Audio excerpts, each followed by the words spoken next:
Welcome back to the Historian's Tome. Tonight, we're going on a journey through one of history's greatest empires. From a small village on the Tiber River to an empire that ruled the known world, this is the complete story of Rome.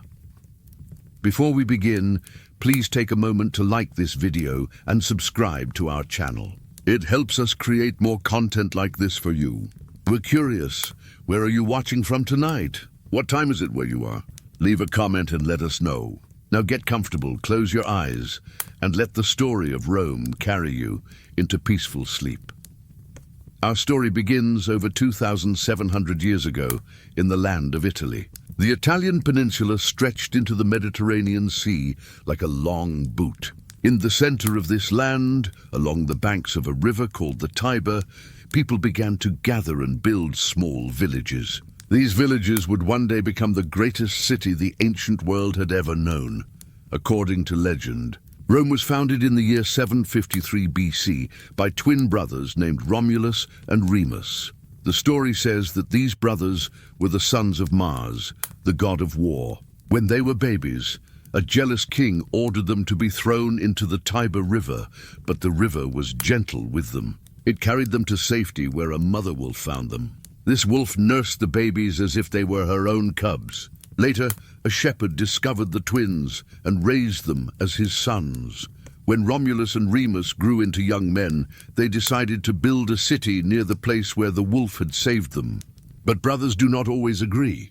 They argued about where exactly the city should be built and who would rule it. In their anger, Romulus killed his brother Remus.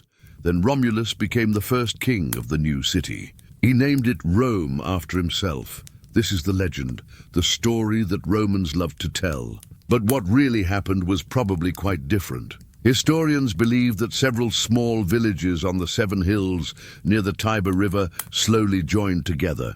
Over time, these villages became one city.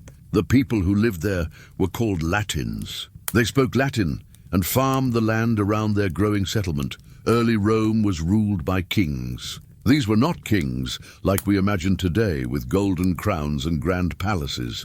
They were more like tribal chiefs who led the people in war and peace. The early Romans were farmers and shepherds. They grew wheat and barley. They raised sheep and cattle. Life was simple but hard. Other people lived in Italy too. To the north lived the Etruscans, a powerful and wealthy civilization. They had cities with stone walls and buildings. They made beautiful art and knew how to read and write. The Etruscans had a big influence on early Rome. Some of Rome's kings were actually Etruscan. These kings taught the Romans how to build better houses, how to organize their army, and how to worship the gods properly. To the south of Rome were Greek colonies. The Greeks had sailed across the Mediterranean Sea and built cities along the coast of southern Italy. They brought with them Greek culture, Greek stories about gods and heroes, and Greek ways of thinking. The Romans learned much from the Greeks, though they would not admit this easily. The Romans were proud people. For about 250 years, kings ruled Rome. There were 7 kings in total, according to tradition. Some were good and wise. Others were cruel and selfish. The last king was named Tarquin the Proud. He was a tyrant who treated the Roman people badly. He took their land and forced them to work on his building projects. He ignored the advice of the Senate, a group of important men who helped govern the city. The Roman people finally had enough. In 509 BC, they drove Tarquin the Proud out of Rome. They decided never to have a king again. Instead, they would create a new form of government. They called it a republic, which means the public thing or the people's affair. In this republic, the people would have a say in how they were governed. Power would be shared, not held by just one man. This was a revolutionary idea. In most of the ancient world, kings and emperors ruled with absolute power. But Rome would be different. The republic would last for nearly 500 years. During this time, Rome would grow from a small city into a vast empire. But that growth would not come easily. It would require war, sacrifice, and the blood of countless soldiers. The Roman Republic was built on a system that tried to balance power among different groups. At the top were 2 consuls. These were like presidents elected for just 1 year. Having two consuls meant that neither one could become too powerful. They had to work together and could veto each other's decisions. After their year was done, new consuls would be elected. The Senate was another important part of the government. It was made up of about 300 wealthy men from noble families. These senators served for life. They advised the consuls and controlled Rome's money. The Senate could not pass laws by itself, but it had great influence. Most consuls were senators before they were elected, and they returned to the Senate after their term. Below the wealthy nobles were the common people, called plebeians. At first, plebeians had few rights. They could not marry nobles. They could not hold important government positions. But the plebeians were the backbone of Rome. They were the farmers, the craftsmen, the traders, and most importantly, the soldiers. Rome needed them. The plebeians fought for their rights. Several times they threatened to leave Rome and start their own city. This would have been a disaster because Rome would have no soldiers to defend it. So the nobles made compromises. Slowly, plebeians gained more rights. They got their own assembly where they could pass laws. They got their own officials called tribunes who could protect plebeian interests. Eventually, plebeians could even become consuls and senators. This struggle between rich and poor, between nobles and commoners, would continue throughout Roman history. Sometimes the tension erupted into violence, but often the Romans found ways to compromise. This ability to adapt and include new groups was one of Rome's great strengths. During the early Republic, Rome was just one city among many in Italy. The land was divided among different peoples with different languages and cultures. There were the Latins, the Etruscans, the Samnites, the Gauls, and many others. These groups often fought each other over land and resources. Rome began to expand its territory through conquest. At first, Rome made alliances with nearby Latin cities. Together, they fought against common enemies. When Rome won a war, it did something clever. Instead of just taking everything, Rome often made the defeated people into allies. Some got full Roman citizenship. Others got partial citizenship. They had to provide soldiers for Rome's army, but they also got a share of the wealth from future conquests. This system worked brilliantly. As Rome grew, its army grew too because more allies meant more soldiers. And the allies fought hard for Rome because they benefited when Rome won. It was like a snowball rolling down a hill, getting bigger and bigger. Not all conquests were easy. The Samnites, a tough mountain people, fought 3 long wars against Rome over 50 years. The city of Veii, just 12 miles from Rome, held out for 10 years before finally falling. Each victory made Rome stronger. Each defeat taught the Romans new lessons about warfare. The Romans became excellent soldiers. Roman legions were disciplined and well organized. A legion consisted of about 5,000 men, divided into smaller units called cohorts and centuries. Soldiers trained constantly. They practiced marching in formation, building camps, and fighting with their weapons. Roman soldiers carried a short sword called a gladius for close combat, and javelins called pila to throw at the enemy. But Rome's strength was not just military. The Romans were also great builders. They constructed roads to connect their growing territory. These roads were so well made that some still exist today, more than 2,000 years later. The roads allowed Roman armies to move quickly. They also helped trade and communication. All roads led to Rome, as the saying goes. By 272 BC, Rome controlled all of Italy south of the Po River. What had started as a small city now ruled a territory of thousands of square miles with millions of people. But Rome's expansion would not stop there. Soon, Rome would face enemies beyond Italy. These wars would test Rome like never before, and would make Rome either a world power or a memory. Across the Mediterranean Sea from Italy lay the city of Carthage in North Africa. Carthage was rich and powerful. The Carthaginians were master sailors and traders. Their ships carried goods all across the Mediterranean. They had colonies in Spain, Sardinia, Sicily, and North Africa. Carthage was in many ways more powerful than Rome. The two great powers were bound to clash. The First Punic War began in 264 BC and lasted for 23 years. Punic was the Roman name for the Carthaginians. The war started over control of Sicily, the large island at the toe of Italy's boot.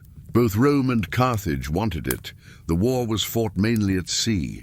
The Carthaginians had a powerful navy, while Rome had almost no warships at all. But the Romans learned quickly. They built a fleet of ships copied from a Carthaginian vessel that had washed ashore. The Romans added a clever device called a corvus, a boarding bridge with a spike. When a Roman ship got close to an enemy ship, the corvus would slam down, spike into the enemy deck, and create a bridge. Then Roman soldiers would charge across and fight hand to hand. The Romans turned sea battles into land battles, and Romans were better at fighting on land. The war dragged on year after year. Both sides lost hundreds of ships and thousands of men. Finally, Rome won a great naval battle near Sicily. Carthage was exhausted and asked for peace. Rome took Sicily as its first province, a territory controlled directly by Rome. Rome also took Sardinia and Corsica. These victories made Rome a Mediterranean power, but Carthage did not forget its defeat. In Carthage, a general named Hamilcar Barca wanted revenge. He went to Spain and built up Carthaginian power there. He taught his son to hate Rome. That son's name was Hannibal, and he would become Rome's greatest enemy. The Second Punic War began in 218 BC. Hannibal did something no one expected. He marched an army from Spain all the way to Italy. He crossed the towering Alps mountains in winter with tens of thousands of soldiers and even war elephants. Many men and animals died in the freezing cold and treacherous passes, but Hannibal made it through. For 16 years, Hannibal ravaged Italy. He won battle after battle against Rome. At Cannae in 216 BC, Hannibal destroyed a Roman army of over 50,000 men. It was one of the worst defeats in Roman history. Rome's allies began to defect. It seemed like Rome might fall, but Rome did not give up. The Romans refused to surrender no matter how many battles they lost. They raised new armies to replace the ones Hannibal destroyed. They avoided fighting Hannibal directly and instead attacked his allies. They sent armies to Spain to cut off his supplies and reinforcements. A brilliant Roman general named Scipio fought in Spain and won again and again. Then Scipio did something bold. He took the war to Africa and threatened Carthage itself. Hannibal was forced to leave Italy and return to defend his home city. In 202 BC, at the Battle of Zama, Scipio defeated Hannibal. It was Hannibal's first and only major defeat on land. Carthage surrendered. Rome took all of Carthage's overseas territories and made Carthage pay a huge amount of money. Carthage would never threaten Rome again. The victory over Hannibal made Rome the strongest power in the Western Mediterranean. But Rome was not done expanding. The Romans looked east toward the wealthy kingdoms that had been carved out of Alexander the Great's empire. These were the Hellenistic kingdoms of Macedon, Syria, and Egypt. They were rich in gold and culture. Rome found excuses to go to war with Macedon. After several wars, Macedon became a Roman province. Then Rome defeated the Seleucid Empire in Syria. The Romans imposed heavy penalties and took control of Greek cities in Asia Minor. The kingdom of Pergamum, also in Asia Minor, actually gave itself to Rome when its king died without an heir. Some Carthaginians wanted to rebuild their city's power. They broke the peace treaty with Rome. The Romans decided to finish the job. In 146 BC, a Roman army captured Carthage after a long siege. They destroyed the city completely, burning it to the ground. Legend says they even sowed salt into the earth so nothing would grow there. In the same year, Rome also destroyed Corinth, a major Greek city that had resisted Roman control. Rome was sending a message to the world. By the middle of the 2nd century BC, Rome controlled the entire Mediterranean region. It was an empire in all but name. Roman governors ruled provinces in Spain, Gaul, Africa, Greece, and Asia. Roman taxes filled Rome's treasury. Slaves from conquered lands poured into Italy. The wealth of the Mediterranean flowed to Rome, but this success brought new problems. The Republic had been designed to govern a single city, not a vast empire. The old systems were straining under the weight of Rome's power. Wealth flowed to the rich, while common soldiers returned from years of war to find their farms ruined. The gap between rich and poor grew wider.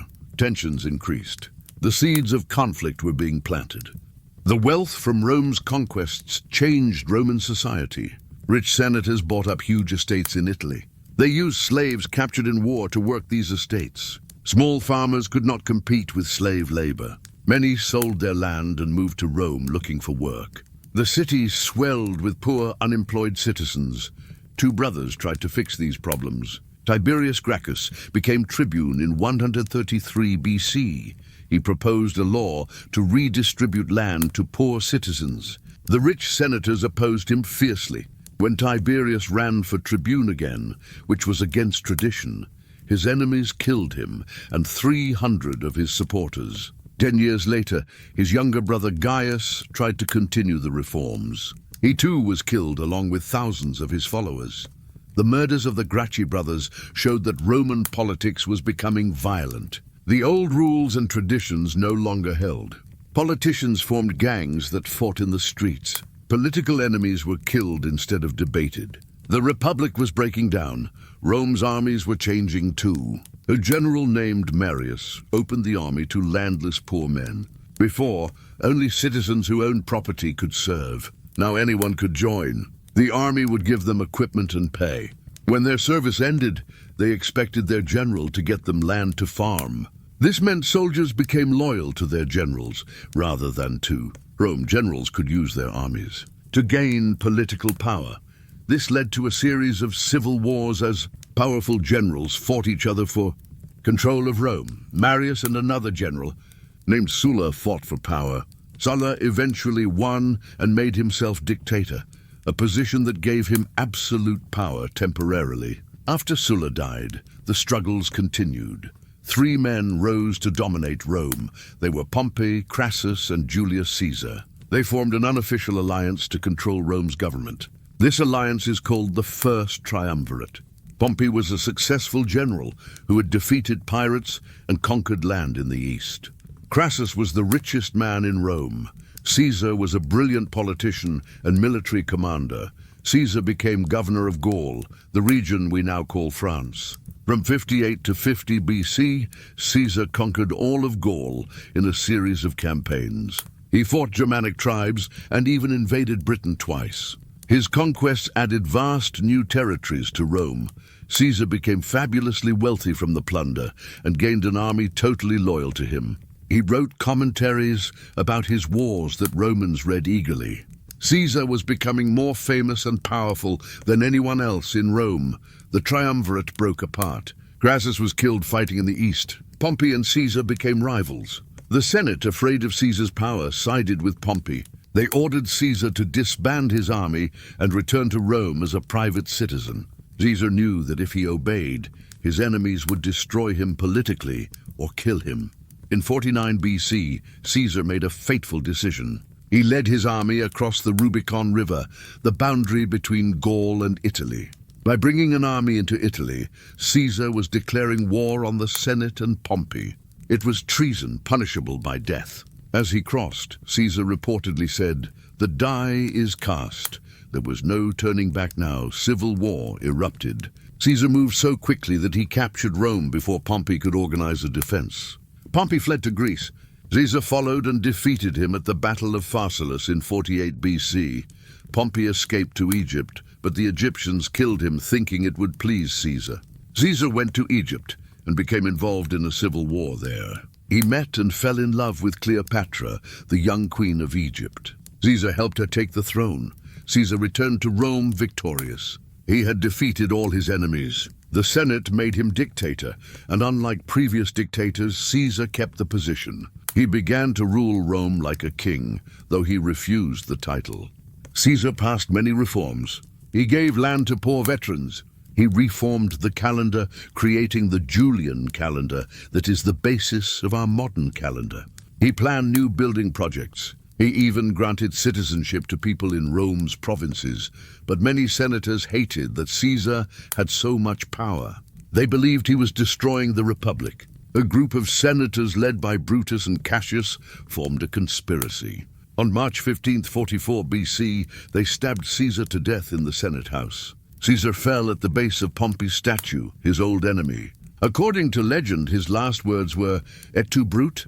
meaning even you, Brutus. Brutus had been like a son to Caesar.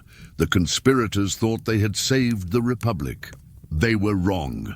Caesar's death plunged Rome into another civil war. The Roman people were angry about Caesar's murder. His supporters wanted revenge. One of those supporters was Caesar's adopted heir, his great-nephew Octavian. Though only 18 years old, Octavian was clever and ruthless. Octavian allied with Mark Antony, Caesar's loyal general, and another man named Lepidus. They formed the Second Triumvirate and hunted down Caesar's killers. At the Battle of Philippi in 42 BC, Brutus and Cassius were defeated and killed. The Triumvirate divided Rome's territories among themselves. But like the First Triumvirate, this partnership would not last. Lepidus was pushed aside. That left Octavian and Mark Antony. Octavian controlled the west, while Antony controlled the east. Antony went to Egypt, where he too fell in love with Cleopatra. They formed a political and romantic partnership, which scandalized Rome. Romans saw Cleopatra as a foreign threat who was seducing a Roman general away from his duty. Octavian used this to turn Romans against Antony. He declared war on Cleopatra, though it was really war on Antony. In 31 BC, at the Battle of Actium off the coast of Greece, Octavian's fleet defeated Antony and Cleopatra. They fled back to Egypt. When Octavian invaded Egypt, both Antony and Cleopatra committed suicide. Egypt became a Roman province. Octavian was now the sole ruler of Rome and its empire. He had won, but now came the hard part. How could he rule without becoming a tyrant like Caesar? How could he keep power while pretending to restore the Republic? Octavian would prove to be a political genius. He would end the Republic and create an empire, but he would do it so cleverly that many Romans would not even realize it had happened. Octavian understood what Caesar had not. The Roman people, especially the senators, still cherished the idea of the Republic. They would not accept a king, so Octavian gave them the appearance of a republic while holding real power himself. In 27 BC, he stood before the Senate and offered to resign all his powers and restore the Republic. The Senate, filled with Octavian's supporters, refused. Instead, they showered him with honors and titles. They gave him the name Augustus, which means revered or sacred. They made him commander of Rome's armies. They gave him authority over the most important provinces. Augustus claimed he was just the first citizen, the first among equals. But everyone knew he was really Rome's master. Augustus ruled for over 40 years, until his death in AD 14. During this time, he transformed Rome. He created a professional army of paid soldiers who served for 20 years. These legions guarded the empire's borders. Augustus established the Praetorian Guard, elite soldiers who protected the emperor. He created a civil service to run the government efficiently. He built roads, aqueducts, temples, and theaters. Augustus boasted that he found Rome a city of brick and left it a city of marble. The period after the civil wars was called the Pax Romana, the Roman peace, for 200 years. From roughly 27 BC to AD 180, the empire was mostly at peace. Oh, there were still wars on the frontiers and occasional civil conflicts, but nothing like the chaos of the late Republic. The provinces prospered, trade flourished, cities grew, Roman culture spread throughout the empire.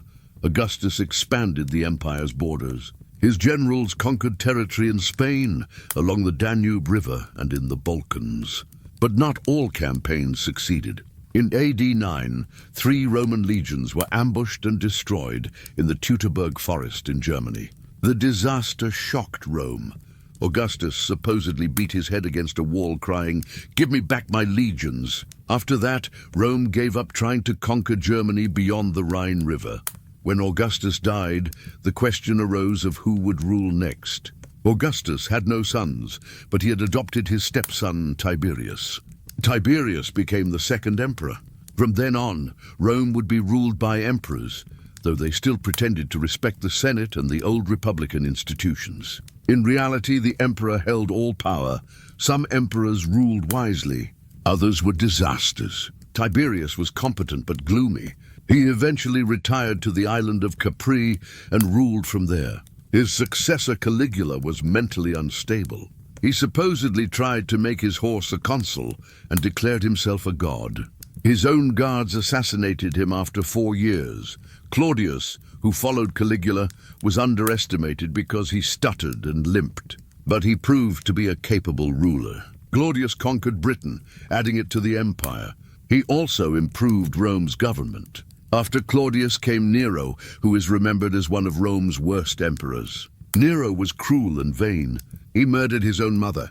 When a great fire destroyed much of Rome in AD 64, people suspected Nero had started it. To deflect blame, Nero blamed the Christians, a new religious group. He persecuted them brutally. Eventually, facing rebellion, Nero killed himself. After Nero, a brief civil war broke out as generals fought for the throne. The winner was Vespasian, a capable general from a middle-class family. Vespasian and his sons, Titus and Domitian, brought stability. Vespasian began construction of the Colosseum, the great amphitheater where gladiators fought. His son Titus completed it. The Colosseum could hold 50,000 spectators who watched gladiatorial games, animal hunts, and even mock naval battles. After the Flavian dynasty ended, Rome entered its golden age under a series of excellent emperors. Nerva, Trajan, Hadrian, Antoninus Pius, and Marcus Aurelius are called the 5 good emperors. They ruled from AD 96 to 180. Each chose his successor based on ability rather than birth. This created stable, effective rule. Trajan was a soldier emperor who expanded the empire to its greatest extent.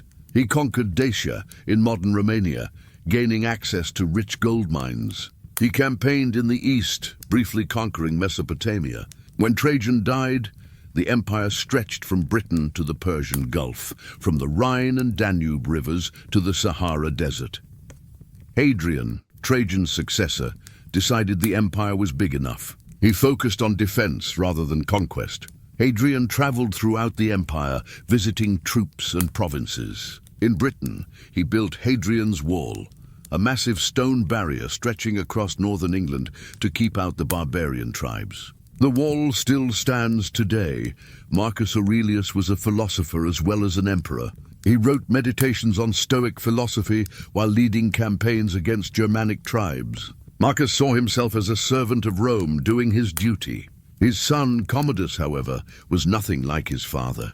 Commodus was cruel and incompetent. He thought he was the reincarnation of Hercules and fought as a gladiator in the arena. His assassination in AD 192 marked the end of the Pax Romana.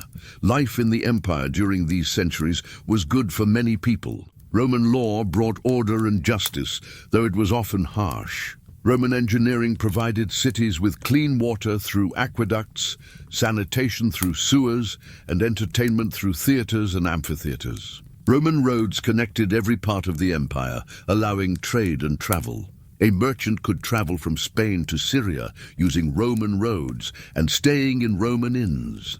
The empire was diverse. People spoke Latin in the west and Greek in the east. They worshipped many different gods. Romans were generally tolerant of local religions, as long as people also honored the emperor and Roman gods. Cities competed to build grand temples, forums, and baths. Roman culture blended with local traditions to create a unique mix in each province. But beneath the prosperity were problems. The empire depended on slavery. Millions of slaves worked farms, built buildings, and served in households. Many slaves came from conquered territories. Without constant conquest, the supply of slaves decreased. The economy struggled. Also, the army was expensive. Maintaining legions on distant frontiers cost huge amounts of money. Emperors debased the currency, adding less silver to coins to stretch the money further. This caused inflation. The empire was also politically unstable. When a good emperor ruled, things went well. But there was no reliable system for choosing emperors. Sometimes the Praetorian Guard would murder an emperor and auction off the throne to the highest bidder. Sometimes generals would declare themselves emperor and march on Rome. The empire's unity depended on one man at the top, and if that man was weak or cruel, the whole system faltered. After Commodus, the empire entered a period of chaos. Generals fought each other for the throne. In AD 193, 5 different men claimed to be emperor. Septimius Severus won the civil war and established a new dynasty. But Severus advised his sons on his deathbed to enrich the soldiers and ignore everyone else. This showed how important the army had become. The emperor needed the army's loyalty above all. The Severan dynasty lasted until AD 235. Then the empire entered 50 years of crisis. This period, from 235 to 284, is called the crisis of the 3rd century. During these decades, over 50 men claimed to be emperor. Most ruled for only a few months or years before being killed. Generals proclaimed themselves emperor and fought each other in civil wars. The empire's borders collapsed. Germanic tribes crossed the Rhine and Danube rivers, raiding deep into Roman territory. In the east, a new Persian empire under the Sassanid dynasty attacked Roman provinces. In AD 260, the Persian king Shapur captured the Roman emperor Valerian in battle. It was a humiliating defeat. Shapur supposedly used Valerian as a footstool and then had him stuffed after death. Parts of the empire broke away. In Gaul, a separate Gallic empire was established. In the east, the city of Palmyra under Queen Zenobia conquered Roman provinces. The empire seemed to be falling apart. Plague swept through the provinces, killing millions. The economy collapsed as trade routes became unsafe. Cities shrank as people fled to the countryside for safety, but Rome did not fall. A series of tough soldier emperors fought to hold the empire together. Claudius Gothicus defeated the Goths. Aurelian reconquered the breakaway territories and defeated Zenobia. He built new walls around Rome itself, a sign of how dangerous the times had become. These emperors saved Rome, but at a cost. They relied entirely on the army. Civilian institutions withered. The emperor was now openly a military dictator. In AD 284, a general named Diocletian became emperor.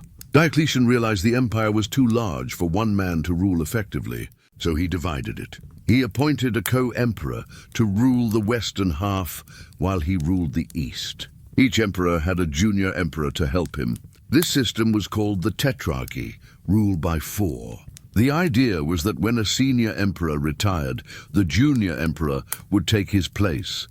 Diocletian also reformed the army, the tax system, and the government. He divided provinces into smaller units, so no governor would be too powerful. He increased the size of the army. He tried to control prices and wages to stop inflation, though this did not work well. Diocletian demanded to be worshipped almost like a god. People had to prostrate themselves before him. The old fiction of the emperor as first citizen was gone. Diocletian persecuted Christians brutally. Christianity had been growing steadily in the empire for centuries. Christians refused to worship the emperor or traditional Roman gods. Diocletian saw them as a threat to unity and tried to stamp them out. Thousands of Christians were killed, but the persecution failed. Christianity was too widespread and its followers too committed. When Diocletian retired in 305, the Tetrarchy collapsed. The 4 emperors' sons and generals fought for power. From this chaos emerged Constantine. Constantine defeated his rivals and became sole emperor by 324. Constantine made a momentous decision. He converted to Christianity. According to legend, before a crucial battle, Constantine saw a vision of a cross in the sky with the words, "In this sign, conquer." Constantine won the battle and credited the Christian God. Constantine's conversion changed history. He made Christianity legal and favored it over pagan religions. He built grand churches in Rome, Jerusalem, and throughout the empire. Christianity grew from a persecuted minority to the empire's dominant religion. Later emperors would make Christianity the official religion and outlaw paganism. Constantine also founded a new capital. Rome was no longer the center of power. The East was wealthier and more populous. Constantine chose the ancient Greek city of Byzantium, located on the Bosphorus Strait between Europe and Asia. He rebuilt it as a grand Christian capital and renamed it Constantinople, Constantine's city. Today, we call it Istanbul. The empire now had two centers, Rome and Constantinople. Over time, this division would become permanent. The West spoke Latin, looked to Rome, and followed the Pope. The East spoke Greek, looked to Constantinople, and followed the Patriarch. They grew apart culturally and politically. The Roman Empire was splitting in two. After Constantine's death, the empire struggled. Sometimes one emperor ruled the whole empire. More often, brothers or co-emperors split it between East and West. The West was poorer and more threatened by barbarians. Germanic tribes pressed on the frontiers. The Romans called them barbarians, but many of these tribes were sophisticated with their own laws and cultures. Some had lived within the empire for generations and served in Roman armies. In 376, a desperate Gothic tribe asked permission to cross the Danube and settle in Roman territory. They were fleeing the Huns, fearsome warriors from Central Asia.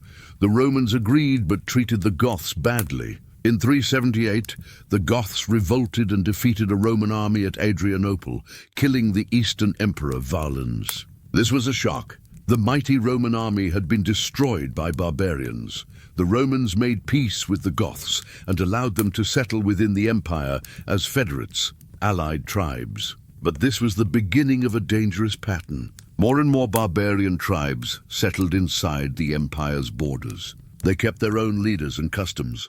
The Western Roman army became more barbarian than Roman. Germanic generals commanded Roman legions and held high positions. The line between Roman and barbarian was blurring. The 5th century saw the Western Roman Empire crumble. The year 410 brought unthinkable horror. Alaric, king of the Visigoths, sacked Rome itself. For the first time in 800 years, Rome fell to a foreign enemy. The Visigoths plundered the city for 3 days. The shock was enormous. Rome, the eternal city, had fallen. Christians and pagans argued about what it meant. St. Augustine wrote The City of God to explain how Rome's fall fit into Christian theology, but Rome recovered, and the empire continued, at least in name. Germanic tribes carved out kingdoms within the empire's borders. The Visigoths settled in Spain and southern Gaul. The Vandals crossed into North Africa and established a kingdom there. The Burgundians took eastern Gaul. The Franks moved into northern Gaul. Britain was abandoned as Roman legions withdrew. Angles, Saxons, and Jutes invaded and settled there. These barbarian kingdoms nominally recognized the Roman emperor in the west. But real power belonged to the Germanic kings and generals. The Western emperors became puppets, controlled by barbarian generals who held the real military power. The empire was Roman in name only. The Eastern Empire was more stable. It had more wealth, larger cities, and better defenses. The East would survive as the Byzantine Empire for another 1,000 years. But the West was dying. The economy collapsed as trade networks broke down. Cities shrank or were abandoned. The population declined due to plague, war, and famine. Roman culture faded in many areas, replaced by Germanic customs. In 451, a new threat emerged. Attila the Hun led his fearsome warriors into Gaul. The Huns had been terrorizing Europe for decades, and Attila was their most powerful king. A combined Roman and barbarian army met Attila at the Battle of the Catalonian Plains. It was one of the bloodiest battles in ancient history. Attila was defeated and withdrew. The next year, he invaded Italy, but turned back before reaching Rome. Legend says Pope Leo V convinced Attila to leave, though plague and supply problems probably had more to do with it. Attila died in 453, and his empire quickly collapsed. The Western Empire limped on for another generation. In 476, a Germanic general named Odoacer deposed the last Western Roman emperor, a boy named Romulus Augustus. It is fitting that the last emperor shared his name with both Rome's legendary founder and its first emperor. Odoacer sent the imperial regalia to Constantinople, saying there was no more need for a Western emperor. The date 476 is traditionally given as the fall of the Western Roman Empire, but the end was not so clear-cut. In many ways, life went on much as before. Germanic kings ruled using Roman laws and Roman administrators. They minted coins with Roman symbols. They called themselves defenders of Rome. The Roman Senate still met in Rome. Latin was still spoken. Christianity united the barbarian kingdoms with what remained of Roman culture. Odoacer ruled Italy for 13 years, until another barbarian king, Theodoric the Ostrogoth, defeated and killed him. Theodoric ruled Italy well, respecting Roman traditions while maintaining Gothic military power. He saw himself as continuing Rome, not ending it. Other Germanic kingdoms also preserved what they could of Roman civilization. The Visigoths in Spain, the Vandals in Africa, and the Franks in Gaul all borrowed Roman law and administration. The Eastern Roman Empire, now called the Byzantine Empire, never accepted the West's fall. Byzantine emperors still claimed to rule the whole Roman Empire. In the 530s, the Byzantine Emperor Justinian tried to reconquer the West. His brilliant general Belisarius defeated the Vandals in Africa and the Ostrogoths in Italy. For a brief moment, it seemed like the Roman Empire might be reunited, but Justinian's reconquests were not permanent. The wars devastated Italy. Soon after Justinian died, a new Germanic tribe called the Lombards invaded Italy and took most of it. The Byzantines kept only fragments of Italian territory. Justinian had spent enormous resources for little lasting gain. The dream of restoring the united empire was dead. What remained of the Western Empire slowly transformed. The Germanic kingdoms evolved into medieval kingdoms. The Frankish kingdom grew powerful under leaders like Clovis and later Charlemagne. In 800, the Pope crowned Charlemagne as Roman Emperor, creating what would become the Holy Roman Empire. But this was not the ancient Roman Empire. It was something new, a blend of Germanic, Christian, and Roman elements. The Roman legacy lived on in many ways. Latin evolved into the Romance languages, like Italian, French, Spanish, Portuguese, and Romanian. Roman law influenced legal systems throughout Europe. The Catholic Church preserved literacy and learning through the Dark Ages. Roman roads, aqueducts, and buildings remained, some still used today. The very idea of Europe as a unified civilization owed much to the Roman Empire. In the East, the Byzantine Empire continued calling itself the Roman Empire until 1453. When Ottoman Turks finally conquered Constantinople, the Byzantines always saw themselves as Romans. They preserved Roman law through Justinian's legal code. They maintained Roman imperial traditions. Greek became their main language, but they never stopped calling themselves Romans. Even after Byzantium fell, the idea of Rome persisted.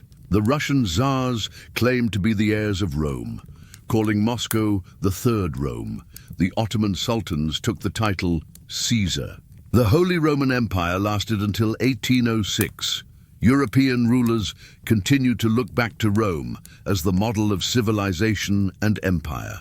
Rome had fallen, but its memory and influence would last forever. The Roman Empire is long gone, but we still live in its shadow. The influence of Rome touches our lives in countless ways, often without us realizing it. Our language, our laws, our buildings, our government structures all owe debts to Rome. Begin with language. Latin was Rome's tongue. Although no one speaks Latin as a native language today, it lives on in the Romance languages. Over 1 billion people speak languages that descended from Latin. French, Italian, Spanish, Portuguese, and Romanian all evolved from the Latin spoken by Roman soldiers, traders, and settlers. Even English, which is a Germanic language, took about half its vocabulary from Latin through French influence and scholarly borrowing. Latin words and phrases are everywhere in English. We use words like senator, republic, democracy, citizen, legal, military, and thousands more that came from Latin. We say etc. when listing things.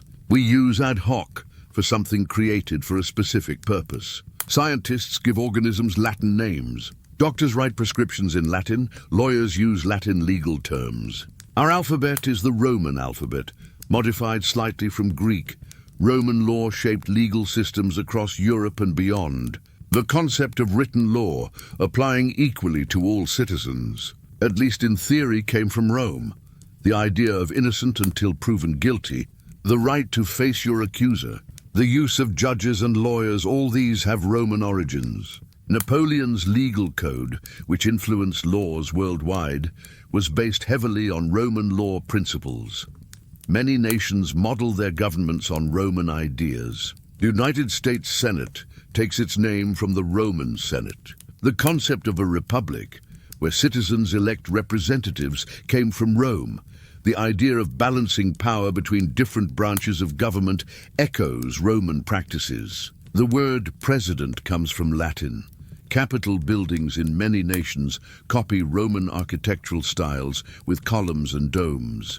Roman engineering still amazes us today. Roman roads were built so well that many survived for 2,000 years. Some are still used as roads today. The Romans pioneered the use of concrete and the arch, allowing them to build structures of unprecedented size. The Pantheon in Rome, built almost 2,000 years ago, still has the largest unreinforced concrete dome in the world. Roman aqueducts carried water over long distances using gravity, and many still stand as monuments to Roman skill. Cities throughout Europe and the Mediterranean began as Roman settlements. London was Londinium. Paris was Lutetia. Vienna was Vindobona. Cologne was Colonia. Barcelona, Budapest, Istanbul, Alexandria, and dozens of other major cities started as Roman towns or camps. The layout of many European cities, with a central forum or square, public buildings, and grid street plans, reflects Roman urban planning. The Roman calendar is the basis for our modern calendar. Julius Caesar reformed the calendar, creating the Julian calendar. It had 12 months and 365 days, with a leap year every 4 years. We still use most of the same month names. July is named for Julius Caesar. August is named for Augustus. Other months come from the Roman calendar too. March was for Mars, the god of war. January for Janus, god of beginnings. Christianity, the world's largest religion, spread through the Roman Empire. Jesus was born when Augustus was emperor, lived under Tiberius, and was crucified by Pontius Pilate, a Roman governor. Christianity's early growth followed Roman roads and trade routes. When Constantine made Christianity legal and favored it, he ensured its success. The organization of the Catholic Church mirrors Roman imperial administration, with provinces, dioceses, and a hierarchy leading to the Pope in Rome. Roman literature influenced all of Western literature. The poet Virgil wrote the Aeneid, an epic about Rome's founding that inspired poets for centuries. Ovid's Metamorphoses collected Greek and Roman myths that artists and writers have retold endlessly. Cicero's speeches and philosophical writings shaped rhetoric and philosophy. Roman historians like Livy, Tacitus, and Suetonius recorded events and created the genre of historical writing.